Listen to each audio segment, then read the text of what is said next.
Le Burkina Faso a signifié son incompréhension des conclusions du rapport du Haut Commissariat des Nations Unies aux droits de l'homme publié le 12 mai 2023. Le rapport accuse les forces armées maliennes Fama et Wagner d'avoir tué près de 500 civils en 2023 dans la localité de Moura du 27 au 31 mars 2022. Dans un communiqué publié lundi 15 mai 2023, les autorités de la transition du Faso ont plutôt estimé que les forces combattantes maliennes ont mené avec succès une opération militaire d'envergure dans la localité de Moura courant mars 2022 qui a permis d'infliger une cinglante défaite à ses disciples de l'Apocalypse en neutralisant plusieurs dizaines de terroristes, selon les termes issus du communiqué du porte-parole du gouvernement burkinabé.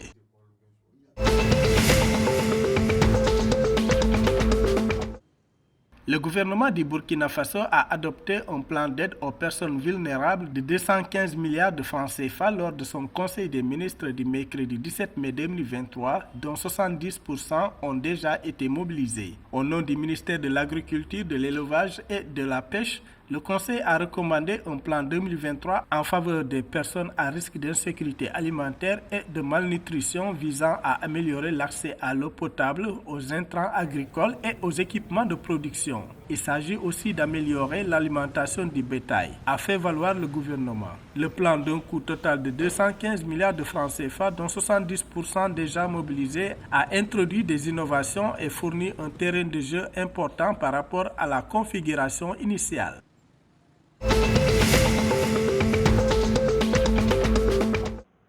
Le Fonds monétaire international FMI a approuvé mercredi 17 mai 2023 un prêt de 3 milliards de dollars au Ghana pour aider le pays à faire face à la crise économique actuelle. Dans un communiqué, le FMI a déclaré que la décision permettrait des décaissements immédiats d'environ 600 millions de dollars au Ghana, affirmant que cela fait partie d'un programme de réforme globale du gouvernement du Ghana confronté à une crise économique. Le communiqué indique que le programme de réforme du gouvernement ghanéen se concentrera sur le rétablissement de la stabilité macroéconomique et de la viabilité de la dette, tout en mettant en œuvre un large éventail de mesures pour renforcer la résilience et jeter les bases d'une croissance plus résiliente et inclusive.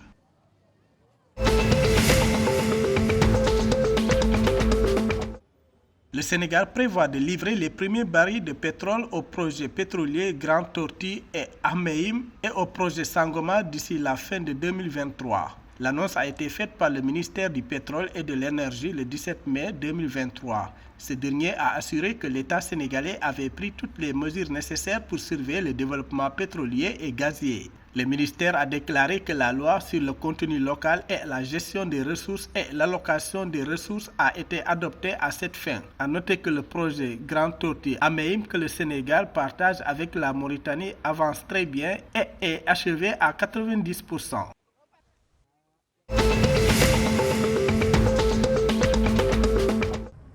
Plus de 18 000 personnes vivant essentiellement sur des îles du fleuve Niger dans la région de Tillabéri, à l'ouest du pays, ont commencé à rentrer chez elles après avoir fui des récentes violences en partie liées à des affrontements entre communautés, ont annoncé lundi 15 mai 2023 des sources officielles. Des responsables nigériens ont déclaré que certains étaient déjà partis volontairement il y a 2 jours et un effort de rapatriement volontaire a été initié par le gouvernement dans une ville à 200 km de Niamey où des milliers de femmes et d'enfants ont fui, a révélé le maire d'Ayoro. Comme étape préliminaire à ces rapatriements, des troupes sont stationnées sur l'île pour assurer la sécurité selon les responsables.